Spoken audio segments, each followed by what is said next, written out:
Alright, kamusta po kayo? Welcome back to another episode po natin. As you can see po, no, we will start to upload the short videos sa YouTube channel natin. So everything that we will be posting on the Facebook will be just an announcement or information that we need to post, no? Like pictures or text, no?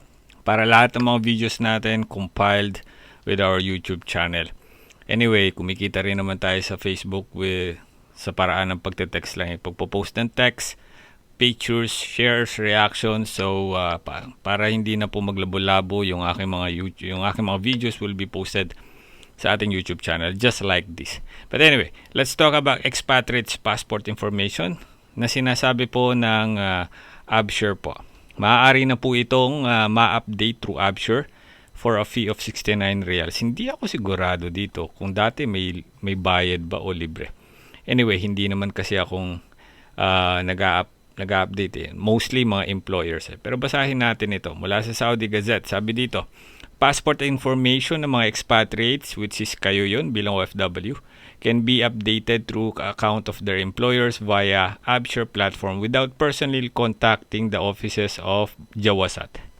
Ngunit ito ay may bayad na 69 reals kasama na ang VAT for availing of these online services po. Ang Absure platform will be providing services to expatriate those age is about above 18 years of age, no? Years after renewal of their passport. The platform allows access to these services through My Services section. Then navigate to passport section, access the resident identity services, and update their passport information.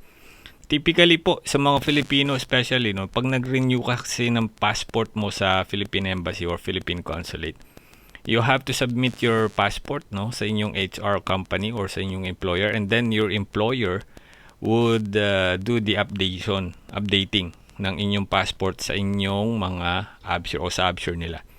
Pero ngayon ko lang narinig na may bayad pala ito, 69 reals. Anyway, hindi naman kayo magbabayad nito kundi employer ninyo. Just to be aware lang kayo, ha? Para baka sakali mama sabihin nila, magbayad ka, ganito. Pero mostly, employer po nagbabayad yan. Salamat.